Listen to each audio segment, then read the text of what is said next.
Adam here with Brooksaw Antiques. Today we have this 1945 Corona Standard Vintage Portable Typewriter. I'm going to show you how to use the functions and make sure they all work. Made in the USA. And this is your ultimate classic portable typewriter. Very nice condition, excellent condition for its age.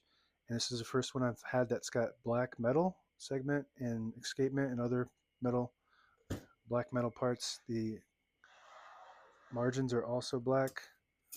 So I'm not sure when they did that or if they did that frequently or not. But all the ones that I've had have been all just either chrome or just, silver. All right, those are your margins, but I'm going to reset those once I load the page so I know that those paper fingers won't get in the way. Put the paper fingers on the edge, and then you don't want to set your margins too close to those or else you'll get stuck on them. That one's pretty close.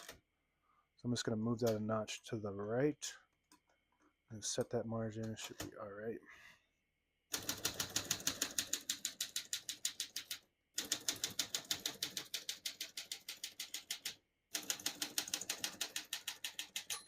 Once you hear the bell, you're near the end of the margin. Hit the slide space, get you back to the beginning, and skips 1 or 2 spaces. Right now we have it on single, but if you want double, just flip that switch forward 1 notch. It skips 2. We're going to keep that on single for now and finish typing.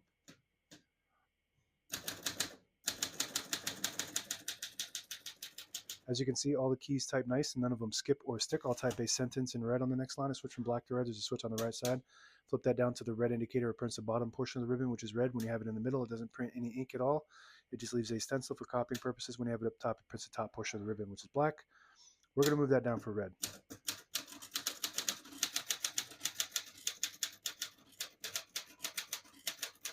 Beautiful. It feels like a brand new typewriter, but it's still got that classic feel and look to it.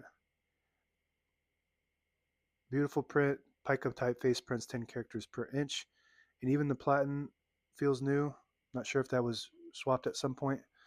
To pull the page out easy, there's a switch on the right side. Flip that forward, it unlocks the rollers underneath the platen, allowing you to pull the page out easier, load thicker paper like carbon copy or cardstock. Make sure you flip that back before you load the next page or else it won't load correctly. So you can take a look at the platen. When I first opened it, I was like, wow, that platen looks really good.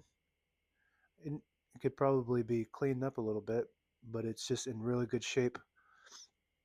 And it's quiet, unlike the hard, like an old hard one. It's not as loud as those ones. Shift on each side and a shift lock on the left. To clear that, just hit the shift button again. We're going to move that color back to blue. Print the top portion of the ribbon. And margin release on the right below the color selector. When you get to the end of the margin, there's a mechanism that blocks you from printing. Hit that margin release. It doesn't allow you to get past that and type all the way to the end or until you get stuck on that paper finger there. Backspace on the left side. Very good. That's it for the keyboard. All the brand new ribbons loaded on the left, so it's pulling clockwise to the right. If you want to switch that direction, there's a switch right here. You flip that down, and it swaps it to either side on this model. And these little guides here, they will catch on the eyelet at the end of the ribbon and swap it automatically back to the side that it needs to go to. If you don't have an eyelet, you can tie a knot. You should catch that. This is your touch control. The farther back you go, the more tension there is when you hit the keys. You do have to hit the keys harder for them to print, but they respond faster. The farther front you go, the less tension there is.